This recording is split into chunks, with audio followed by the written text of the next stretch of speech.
Every year on the last Saturday of April, we celebrate our new animals with a baby shower.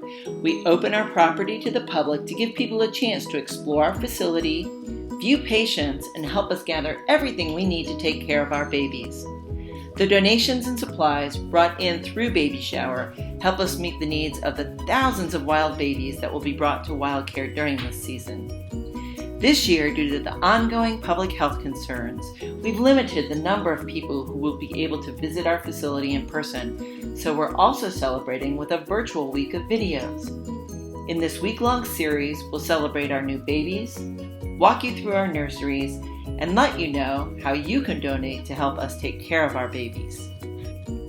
Today we're taking you through our Songbird and Raptor nurseries. From vultures, wrens, owls to pigeons, these nurseries are where we take care of the greatest number of species at Wild Care. While most animal care staff start off their morning in Mammal Nursery, some dedicated staff head off to Songbird and Raptor Nurseries. Baby birds are some of the most needy species we take care of. Many raptor nestlings come to us after falling from their nests, and as long as they are uninjured, we always try to re-nest the babies with their parents. We even have a group of volunteers who are trained to help with this. Parents always provide a better chance of survival than humans will. If the baby cannot be re-nested, we try to provide a quiet, calm place for them to grow. Raptor nestlings eat similar diets to their parents. Staff are careful not to show our faces to babies when we feed them so that they do not imprint on us. Each nestling crate is covered with a towel so they can't see us. And during feeding time, we show babies a stuffed toy of an adult from its own species while we use hemostats and long tongs to feed them from behind the towel. We don't need to cover our faces for songbirds, but these nestlings have very specialized diets. Some eat seeds, others eat insects, spiders, or fruit and berries. Our youngest songbirds are hand-fed every 30 minutes. No matter the raptor or songbird, our staff is always thrilled when the bird gets older and starts to eat seeds, fruit, mealworms, or meats on their own. Like animals in our mammal nursery, raptors and songbirds get moved into different housing setups as they get bigger. And just like when humans move into a new house, whenever we move birds from one place to another, we do a deep cleaning of the house before a new bird moves in. We use Dawn soap and a hand towel to wash the areas, but sometimes we need scrub brushes or paint scrapers if it's really messy. After the cage is wiped down, we disinfect the area with Rescue and wait for everything to dry.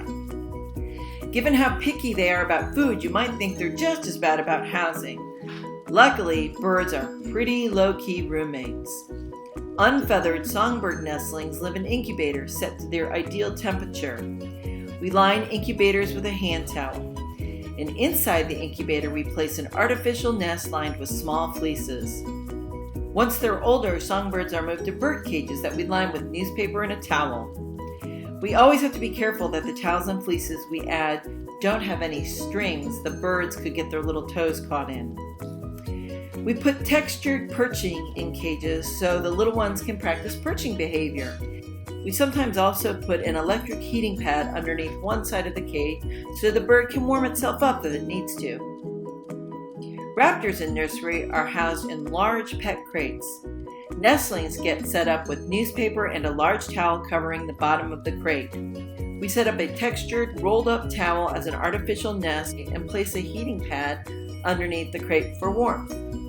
For our juvenile or injured adult raptors, instead of an artificial nest, we set up an artificial perch using pipe and artificial turf to create texture. Birds are the most diverse group of species we take care of at Wild Care, and it's always fun to meet the challenges that each species brings.